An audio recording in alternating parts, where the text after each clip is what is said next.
In the shadows of Long Island, New York, a chilling mystery has haunted families, detectives, and an entire nation for more than a decade.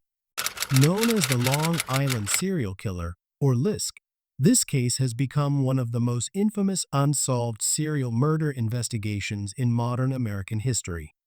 It's a story of lost lives, relentless detective work, dead ends, breakthroughs, and a shocking arrest made as recently as 2023. This is the full story of the Long Island serial killer, a multi-decade investigation into the murders of sex workers, the heartbreak of their families, and the long fight for justice. It all began on the night of May 1st, 2010. A young woman named Shannon Gilbert, 24 years old, vanished after making a frantic 911 call. Shannon was a sex worker who had been at the home of a client in the gated community of Oak Beach, near Gilgo Beach on Long Island. In the 23-minute call, she repeatedly told police that someone was after her, that her life was in danger. She screamed, she ran, she pounded on the doors of strangers, begging for help, but she vanished into the night. Her disappearance would later open the door to a discovery so horrifying. It would reveal a predator who had been stalking Long Island for years. In December 2010, while police were searching for Shannon Gilbert near Gilgo Beach, they stumbled upon something unexpected: human remains. Those remains belonged not to Shannon, but to another woman, 24-year-old Melissa Barthelemy, who had gone missing in July 2009.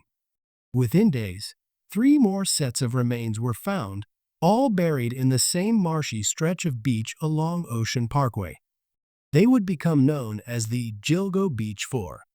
All 4 women were young, all worked as escorts advertising online, and all had been strangled and left wrapped in burlap sacks. For investigators, the pattern was unmistakable. Long Island had a serial killer.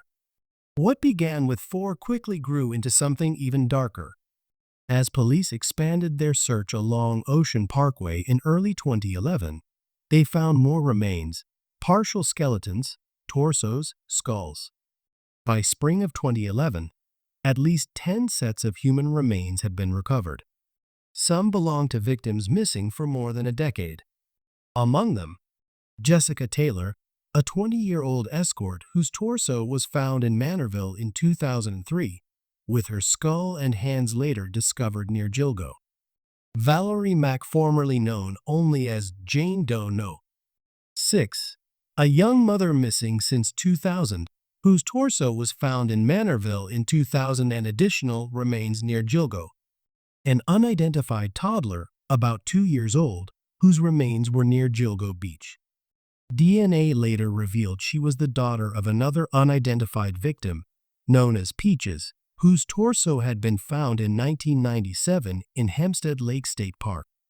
Asian male Doe, a young unidentified man wearing women's clothing, found near the other bodies in 2011. The discoveries painted a chilling picture. This killer had been operating for years, possibly decades, using Long Island's desolate beaches and brush as a dumping ground.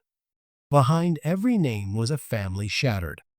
Mothers, fathers, sisters, and children who waited for answers that never came.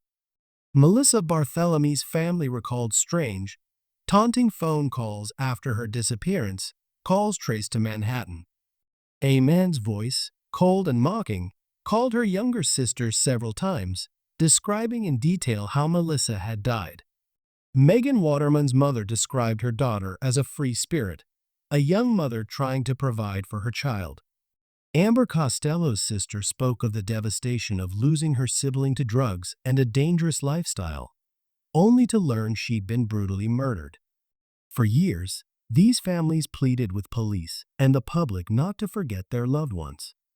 They became advocates, speaking out against the stigma attached to sex workers, fighting to ensure their daughters were seen as victims who mattered.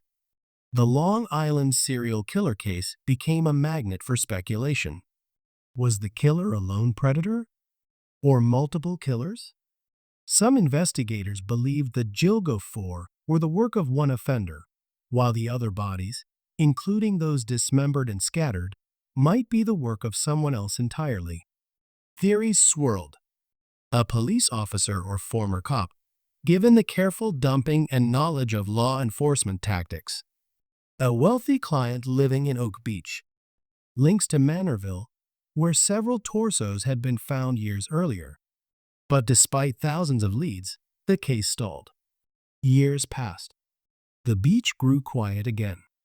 Shannon Gilbert's case remained central.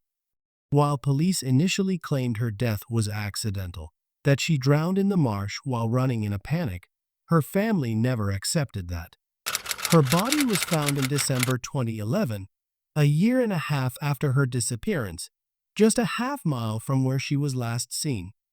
An independent autopsy suggested she may have died from strangulation. To many, Shannon was either another victim of the Long Island serial killer, or at the very least, the reason the other victims were found. Her story remains one of the most debated aspects of the case. For more than 10 years, the case seemed frozen in time. Families lost hope. Detectives retired. Leads dried up. But in 2022, a new task force was created, bringing together local police, state police, and the FBI. They reviewed every piece of evidence with modern forensic tools. Cell phone records, DNA, old surveillance footage, and then a breakthrough. Investigators linked a vehicle, a dark Chevy Avalanche, to the disappearance of Amber Costello in 2010. Witnesses had seen the truck the night she vanished. That truck was traced back to a man named Rex Hoyerman, a 59-year-old architect living in Massapequa Park, just miles from Gilgo Beach. In July 2023, after decades of fear and unanswered questions, police arrested Rex Hoyerman. A married father of two, living in a quiet suburban neighborhood, Hoyerman was the last person anyone expected. Yet investigators tied him to at least 3 of the Gilgo 4. His DNA was found on a pizza crust he threw away, matching evidence recovered from Megan Waterman. His wife's hair was found on multiple victims. Cell phone records placed him near the scenes where the women vanished. Hoyerman has been charged with the murders of Melissa Barthelemy, Megan Waterman, and Amber Costello, and remains a prime suspect in several others. The arrest brought both relief and renewed grief. For some families, it was the first step toward justice.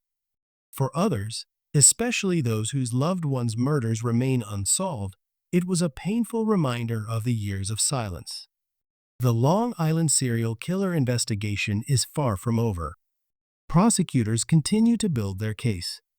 More remains may still be unidentified. But what's clear is that for over a decade, a predator stalked the vulnerable, exploited the stigma society placed on women in sex work, and used isolation and fear to his advantage. This case is more than just about a killer. It's about the lives lost, women who were daughters, sisters, mothers, and friends. It's about the failures in how missing sex workers were treated by law enforcement and media. And it's about the power of persistence, families who refused to let the world forget, and detectives who never stopped searching. State police. Yeah, there's somebody after me. I'm sorry? There's somebody after me. Where are you? There's somebody after me. Okay, where are you? There's somebody after me. Where are you, ma'am? I don't know. You're driving right now? No, I'm inside the house. What house? I don't know. Can you say where I am? No, I can't. What's your callback number you're calling from? Huh? What phone number are you calling from? Somebody's after me. Please. Are you in Suffolk County or Nassau County? I'm in Long Island. Where on Long Island are you? No. No. No. No, stop. No. Please, into the door? No, time to go. Please. Please. The Long Island serial killer case remains one of the darkest chapters in modern American true crime. It reminds us that evil can hide in plain sight, behind the doors of ordinary homes, in the face of an unassuming neighbor. And though an arrest has been made, justice for all the victims has yet to be written. The beaches of Long Island will forever hold their secrets. But the voices of the lost continue to echo, demanding the truth, demanding justice, demanding to be remembered.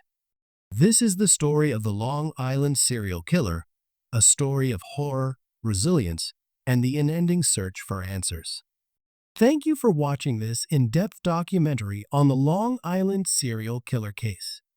If you found this video informative, please subscribe to True Crime Spectrum for more investigations into the world's most chilling unsolved mysteries and criminal cases.